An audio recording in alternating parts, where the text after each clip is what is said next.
आज हम सर्जरी कर रहे हैं डोर्सलोरेक्टमी। आपने हमारे बहुत वीडियो देखे होंगे जिसमें हमने नर्व्स दिखाई है हमेशा। तो इसमें थोड़ा सा मैं एक्सप्लेन करूंगा कि कैसे किया जाता है और ये कहाँ होती है नर्व्स जो हम करते हैं अपनी सर्जरी। मैं ये भी बताना चाहूँगा कि इंडिया में सिर्फ ये सर्जरी हम कर रहे हैं, तो जो डॉक्टर भी इसको देख रहे हैं वो भी समझें कि इसको कैसे परफॉर्म किया जाता है।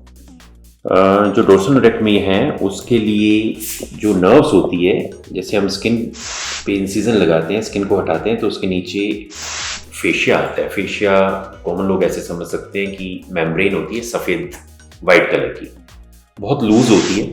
जैसे आप लिंग की अपनी स्किन को आगे पीछे करते हैं तो वो उसी फेशिया, उसी मेम्ब्रेन पे वो स्किन मूव करती है, एक तरह से बिल्कुल बीच में लुब्रिकेशन का काम करती है।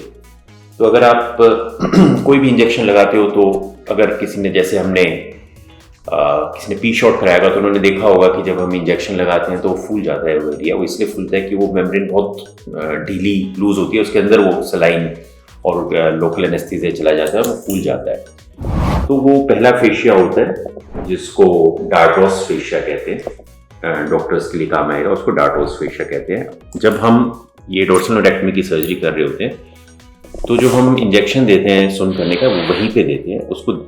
उसमें इंजेक्शन डालते ही वो फेशिया फूल जाता है और ये एरिया फूल जाता है। पेशेंट को आप इंसिजन दे सकते हो, वहाँ पे काट सकते हो, उसको कोई पता नहीं लगता, जैसे अभी इनको पता नहीं लग रहा। उसके नीचे एक और फेशिया होता है, इस का मैंने बताया इसका मेन फंक्शन होता है स्किन को आगे पीछे मूव करना, क्योंकि ऑफ कोर्स आपको संभोग करते वक्त स्किन आगे पीछे मूव होगी तो ये मोबाइल होनी चाहिए स्किन बहुत अच्छे से, इस कारण से ये फेशिया इसका काम करता है। इसके नीचे एक और फेशिया होता है, उसको कहते हैं बक्स फेशिया, वो बहुत हार्ड होता है। उस फेशिया का मेन काम होता है कि तीनों कोरपोरा, दोनों कोरपोरा कैवर्नोसा जिसमें इरेक्शन आता है और तीसरा जिसमें पेशाब का रास्ता होता है उसमें भी इरेक्शन आता है, कॉर्पोरा स्पोंजियोसम, उन तीनों को साथ रखना। वो अगर वो बक्स फेशिया एक कवरिंग है, टाइट कवरिंग समझ लें आप, तीनों चीजों को, तीनों ट्यूब्स को साथ लेके रखती है। अगर वो फेशिया नहीं होगा तो तीनों अलग अलग चली जाएंगी इरेक्शन के वक्त और ऐसे लिंग फैल जाएगा।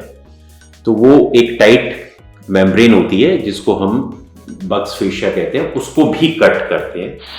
उसको कट करने के बाद नीचे आपकी नर्व्स, आर्टरीज और वेन तीनों दिखाई देती है। जो नर्व होती हैं, डोर्सल नर्व ऑफ पेनिस, वो थोड़ी सी सुपरफिशियल होती है। मतलब सुपरफिशियल तो क्या है कि जस्ट उनके ऊपर होती है, उनके नीचे आर्टरी और वेन होती है। तो आपने उस नर्व को उनसे अलग करना है और उनको कट कर देना है।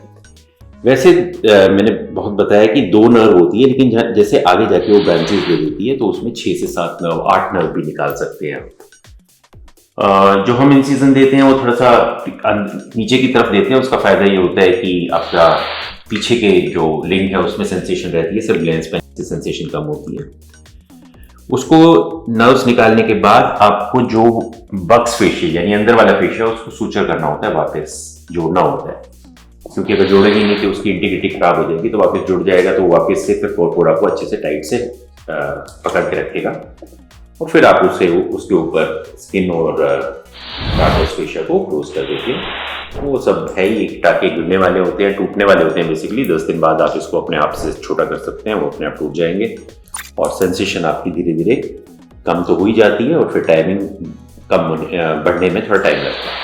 तो इस तरह से सर्जरी को किया जाता है। हमेशा सुन करके किया जाता है, इसके लिए बेहोश करने की, स्पाइनल एनेस्थीसिया लगाने की कोई ज़रूरत नहीं होती।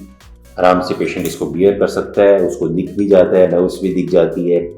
जब नर्व्स को कट करते हैं थोड़ा बहुत करंट भी लगता है तो वो साइन भी आ जाता है कि भी आपने नर्व्स को कट किया। तो इस तरह से ये सर्जरी की जाती है। जैसे अब हमने इनकी परफॉर्म कर दी और अभी साथ के साथ इनकी छुट्टी कर देंगे।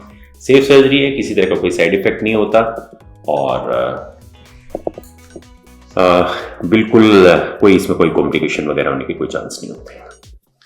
Thank you.